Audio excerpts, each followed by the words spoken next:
दोस्तों सुजलॉन एनर्जी की बात करें, स्टॉक ने आज पॉजिटिव क्लोजिंग दी है। तेजी तो बड़ी नहीं बनी है लेकिन क्लोजिंग पॉजिटिव है क्योंकि बाजार में गिरावट का माहौल बना हुआ है और आप ये देख सकते हो कि लगातार एफआई बाजार में भी क्वालिंग कर रहे हैं।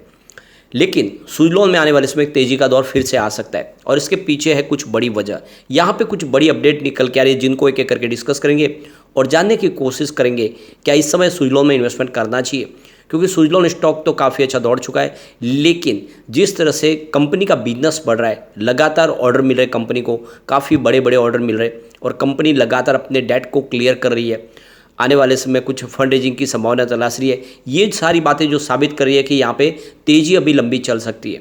तो क्या इन्वेस्टमेंट करना चाहिए, जानने की कोशिश करेंगे इस वीडियो के माध्यम से और कुछ बड़ी डील हुई जिसको समझेंगे इस वीडियो के माध्यम से कि आखिर रुझान क्या है बड़े इन्वेस्टमेंट का, क्या बड़े फंड हाउस यहाँ पे खरीदारी कर रहे हैं या इस समय अपना प्रॉफिट बुक करके निकल रहे हैं।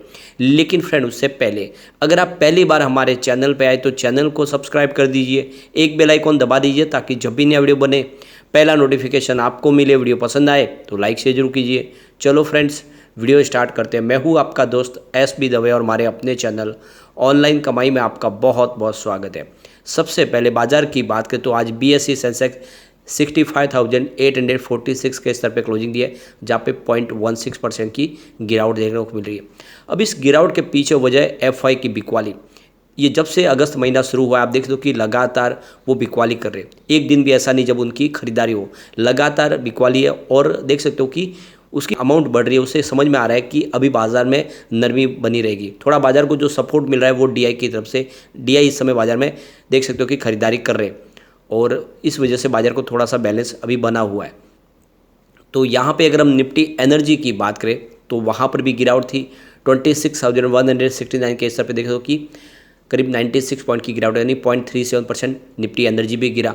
लेकिन उसके बावजूद भी सुजलॉन ने पॉजिटिव क्लोजिंग दी है, ये काफ़ी अच्छी बात है। आप देख सकते हो स्टॉक की शुरुआत 18.65 पर हुई, यानी शुरुआत फ्लैट हुई। कल की जो क्लोजिंग थी वहीं पर शुरुआत हुई और ये देख सकते हो कि इसने 18.95 का हाई भी बनाया, यानी इंट्राडे में कोई खास बड़ी तेज़ी नहीं बनी क्योंकि बाजार में ही दबाव का वातावरण बना हुआ है। लेकिन जो लो है वो 18.35 का और अंत में जो क्लोजिंग है वो 18.80 पर है, जहाँ पे 0.80% की हमें तेज़ी देखने को मिली, यानी लगभग 1% की तेज़ी के साथ इसने क्लोजिंग दी है। तो काफ़ी बड़े फंड हाउस की प्रॉफिट बुकिंग भी हो रही है और साथ में खरीदारी भी हो रही है और इसी वजह से आप देखें तो इसको थोड़ा सा पॉजिटिव क्लोजिंग देखने को मिला है, वरना इंट्राडे में स्टॉक में कुछ गिरावट भी हुई थी। आप इसकी परफॉर्मेंस को देख सकते हो। 1 अगस्त को स्टॉक 19.30 के आसपास था 1.8% की तेज़ी के साथ में, लेकिन 2 अगस्त को आप देख सकते हो स्टॉक 18.50 के आसपास आ गया, 4% की यहाँ पे गिरावट हुई। 3 अगस्त को स्टॉक 17.95 के आसपास आ गया 3% की गिरावट के साथ। तो 2 ट्रेडिंग सेशन में लगभग 7% की गिरावट हुई। उसके बाद 4 अगस्त को फिर से स्टॉक 18.40 के आसपास क्लोजिंग दी है, जहाँ पे 2.5% की तेज़ी देखने को मिली और 7 अगस्त को 18.65 के आसपास स्टॉक की क्लोजिंग थी, जहाँ पे 1.4% की तेज़ी देखने को मिली। तो ये देख सकते हो कि आज भी 1% की तेज़ी जो गिरावट हुई, लगभग 7% की गिरावट 2 दिन हुई। उसके बाद में 3 दिन के ट्रेडिंग सेशन में 5% के आसपास की फिर से रिकवरी हो गई है। तो कुल मिला के देख सकते हो कि इस समय एक सीमित दायरे में ट्रेड स्टॉक कर रहा है कि उसके पीछे वजह की दोनों तरफ का रुझान बना हुआ है। अब यहाँ पे एक बड़ी अपडेट निकल के आ रही है। सेंट्रल इलेक्ट्रिसिटी अथॉरिटी यानी CEA की तरफ से लेटेस्ट डाटा रिलीज किया गया है ग्रीन एनर्जी की इंस्टॉल कैपेसिटी को लेकर। जून महीने में काफ़ी अच्छी इंस्टॉल कैपेसिटी बढ़ी है और जिस तरह से कामकाज बढ़ रहा है वो ये इशारा कर रहा है कि आने वाले समय इसमें एक और तेज़ी आ सकती है।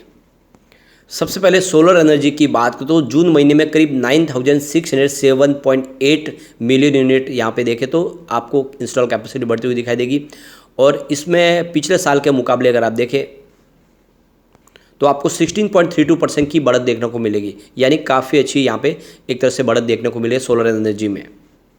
अब यहाँ पे अप्रैल से लेकर जून महीने तक की बात करें तो करीब 30,702.41 मिलियन यूनिट तक टोटल इंस्टॉल कैपेसिटी बढ़ी है, जो 20.82% ज़्यादा है पिछले साल सेम क्वार्टर से। तो काफ़ी अच्छी वृद्धि हुई। आप देख सकते हो इंस्टॉल कैपेसिटी लगातार बढ़ रही है। अब विंड एनर्जी की बात करें, यहाँ पे 11,557.77 मिलियन यूनिट्स की यहाँ पे इंस्टॉल कैपेसिटी बढ़ी है, जहाँ पे 19.05% वृद्धि हुई है पिछले साल सेम क्वार्टर के मुकाबले।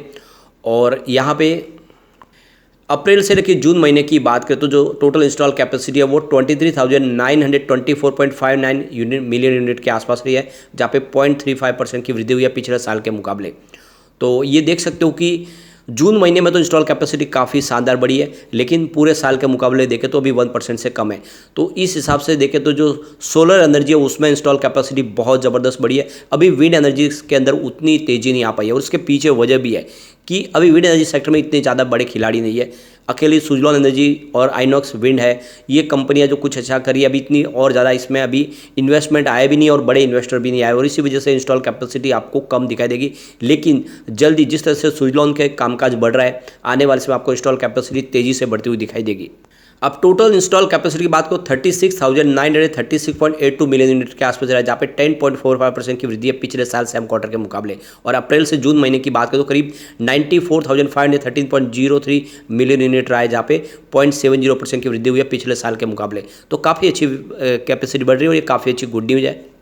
अब जून तक की बात करें, टोटल जो ग्रीन एनर्जी की इंस्टॉल कैपेसिटी 176.24 गीगावाट तक है, जिसमें 41.4% का शेयर है टोटल इलेक्ट्रिसिटी कंजम्पशन में, जो काफ़ी बड़ी बात है। अब यहाँ पे एक बड़ी अपडेट और निकल के आ रही है, जैसे कि विंड एनर्जी के आने वाले समय में क्या चैलेंजेस है और क्या अपॉर्चुनिटीज़ है। तो यहाँ पे देख सकते हो कि जो सरकार ने अपना गोल सेट किया कि 500 गीगावाट की कैपेसिटी को 2030 तक पाना है।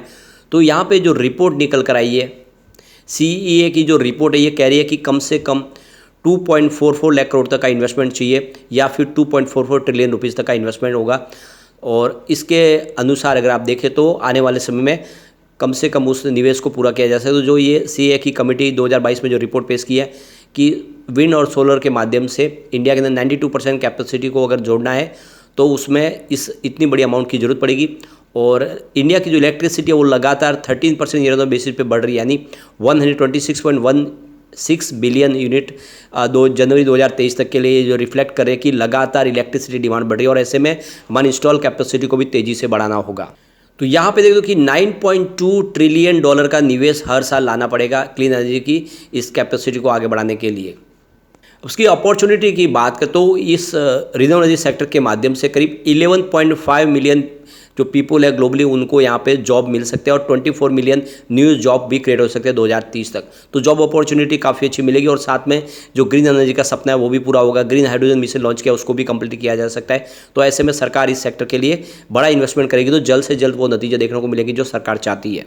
अब चलते कुछ बड़ी डील की तरफ, जिसकी वजह से आज ये देखें तो कोई तेजी भी ज़्यादा नहीं बन पाई और गिरावट भी नहीं, क्योंकि उसके पीछे है कि दोनों तरफ का रुझान बना हुआ है। आप देखो सुबह 10:21 पर 18.88 की प्राइस से 10 लाख शेयरों की एक बड़ी खरीदारी हुई। फिर 11:32 पर 18.55 की प्राइस से 11 लाख शेयरों की फिर से एक खरीदारी हुई। लेकिन उसके बाद 11:35 पर 18.40 की प्राइस से 14 लाख शेयरों की एक प्रॉफिट बुकिंग हुई। फिर देख सकते हैं आप 1:52 पर 18.85 की प्राइस से 28 लाख शेयरों की ज़बरदस्त खरीदारी हुई। उसके बाद उसी समय 1:52 पर यहाँ पे करीब 18.70 की प्राइस से यहाँ पे 10 लाख शेयरों की फिर से एक बिकवाली हो गई। फिर 1:52 पर उसी समय 18.60 की प्राइस से 11 लाख शेयरों की एक बिकवाली और हुई। उसके बाद 1:54 पर 18.90 की प्राइस से 11 लाख शेयरों की फिर से एक प्रॉफिट बुकिंग हुई। और उसके बाद 2:05 पे यहाँ पे 18.80 की प्राइस से 21 लाख शेयरों की एक बिकवाली और हुई। उसके बाद 2:14 पर 18.68 की प्राइस से 25 लाख शेयरों की ज़बरदस्त खरीदारी हुई।